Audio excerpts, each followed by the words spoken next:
Hey everyone, it's Rick. I'm here in White Sands National Park in southern New Mexico. So let's go take a walk. After a brief visit to White Sands National Park a few years ago, we decided it deserved another visit.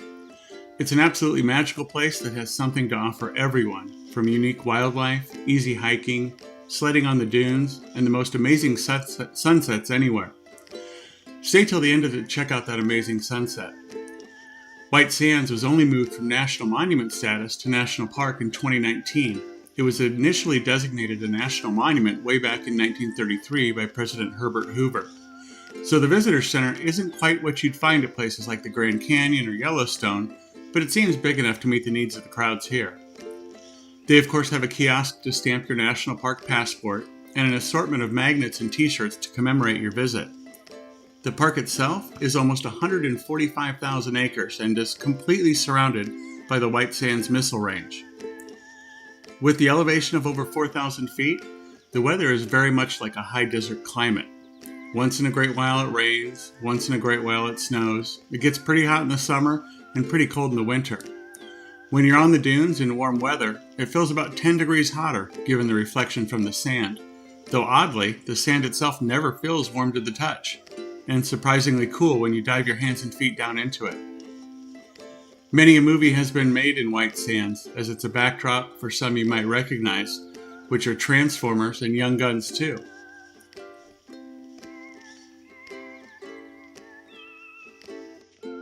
We're here at the Dune Life Nature Trail.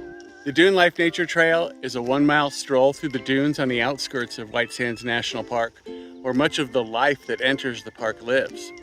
You can see a lot of the trees that are now buried by the sand, a lot of ants. Haven't seen a lot of bugs or anything else yet, but they do say there's coyotes and kit foxes that live out here as well. But it's a pretty cool little walk. It's about 10 degrees hotter than it is outside of the dunes because of the reflection of the sun, of the white sand. So take lots of water. Probably don't want to do it in the summer. Definitely a wintertime great thing to do, nice and cool. Come take a walk and take a look. It's really cool. The sand itself is made of gypsum, and some of the dunes can be as high as 60 feet high. It's been formed in the last 12,000 years from the surrounding basin, drying out the gypsum gathering from the local mountains. Inside the park, there's a surprising amount of wildlife and plants, with 45 species found only here. And while I've yet to see them, there's supposed to be a couple thousand African oryx in the area surrounding the park. There were 95 oryx originally released here in the late 60s and early 70s, and they've thrived to the point where hunting is allowed in areas outside of the park. One of the coolest things we noticed while hiking was how the plants grew through the sand. Some of what looks like plants are actually the tops of trees, some tall cottonwoods, where the sand has engulfed them from the bottom up. On the opposite end of the spectrum, those same shifting sands show root structures standing above the sand where the sand has blown away and exposed them. The plants that are able to survive here have to be extremely fast at growing, as once they take root, they have to grow fast enough to stay above the shifting sands around them. It doesn't rain much, so with that fast growing, the taproots have to shoot down into the shallow water table that is said to be as close to a meter from the surface in some areas. In the last couple decades, researchers have been uncovering footprints that show humans have been living in North America and the Tularosa Basin for at least 23,000 years.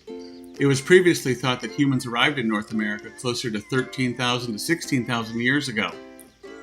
While the footprints themselves don't tell how old they are, scientists are able to carbon date seeds found with the footprints that indicate how old they are, and may one day prove to be even older. Going back that far, this area wasn't quite as dry as it is now, and it looked more like a shallow lake in the Midwest, with grasslands reaching from mountain range to mountain range. The park gets over 500,000 visitors each year, and is the most visited national park in New Mexico. Compare that to the millions of visitors the Grand Canyon and Yellowstone get each year, and it's just a tiny park, which also makes it extra nice to not have to deal with the huge crowds. I think one of my favorite things about White Sands is that it's more interactive than other national parks, as you're not simply walking out to view a waterfall or gathered along some trail. Rather, you're able to pretty much wander around anywhere you want, find your own secluded spot, and enjoy it however you like. Keep in mind, This video was shot on Memorial Day 2024, which I expect was one of their busiest days of the year. Sledding is a very popular thing to do in White Sands, though I must say it's not quite the same as sledding on snow. Still, any sledding is better than no sledding at all, and particularly in warm weather. While the visitor center sells sleds, we picked one up at the Walmart in Alamogordo for less than $10. You need to wax the sleds to get them to move on the sand, so make sure you get some wherever you find the sleds. There are backpacking permits available for hiking into the backcountry and staying overnight, which would no doubt make for a memorable trip. I imagine that seeing White Sands under a full moon would be unforgettable, and you'd most certainly have the whole place to yourself.